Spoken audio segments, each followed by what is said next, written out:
Au départ, j'ai été sollicitée par le directeur du festival de Masevaux, Pierre Chevreau, pour célébrer les 50 ans d'un incendie qui a ravagé l'église de Masevaux. Et puis finalement, il a trouvé dans la ville de Thann un partenaire fort qui célébrait cette année les 500 ans de l'érection de la flèche de la collégiale de Thann. Ce qui était d'ailleurs un événement un petit peu plus positif que de fêter un incendie. Et du coup, le programme qui au départ devait s'appeler Renaître des cendres, eh bien, j'ai complètement changé, évidemment, puisque j'ai changé complètement le contenu du programme. Pour l'adapter à la nouvelle situation, eh bien, j'ai décidé de l'appeler Toucher le ciel, comme une flèche touche le ciel, mais aussi parce que j'ai choisi des pièces sacrées qui parlent de l'ascension, du ciel comme espace du divin, mais aussi des pièces profanes où le ciel est le symbole de la liberté, de l'évasion, de l'envol.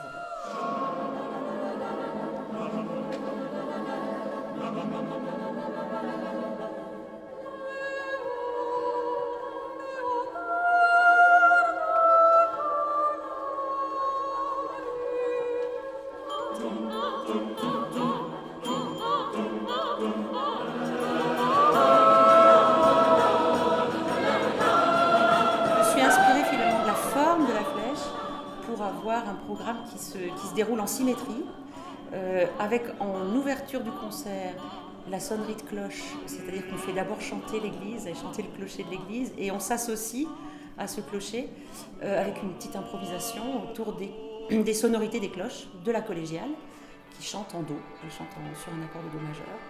Et puis, en symétrie à cela, on a fait une commande à un compositeur alsacien, Bernard Linhart, où il utilise des cloches tubulaires. Donc, le début, la fin du concert, il y a cette symétrie de l'utilisation de l'instrument cloche, qui célèbre le clocher. Et puis, de manière symétrique aussi, on retrouve de part et d'autre, donc du centre du programme, l'Agnus Dei Barber, qu'on trouve sous forme instrumentale avec le quatuor à cordes dans la première partie, et qu'on trouve aux voix et à la danse dans la seconde partie. Et puis, au sommet de la flèche, la musique romantique avec Brahms et Bruckner, avec des pièces fondamentales du répertoire choral.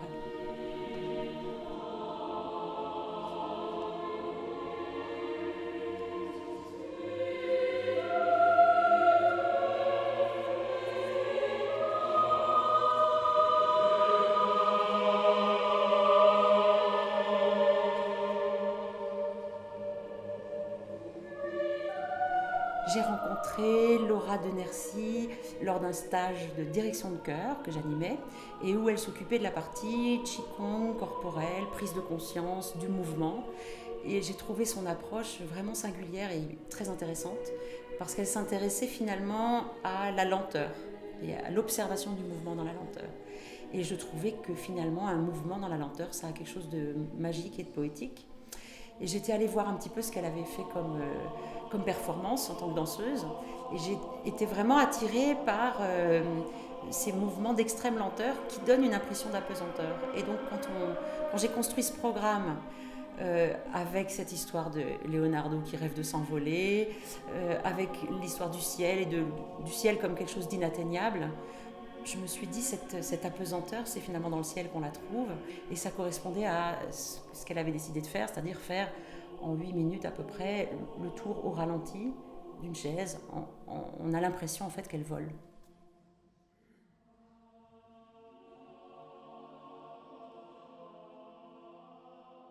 Comme j'avais choisi l'Adagio de Barber aussi comme une pièce à prendre en symétrie, je me suis adressée à un quatuor à cordes qui est au pôle supérieur du conservatoire de Strasbourg.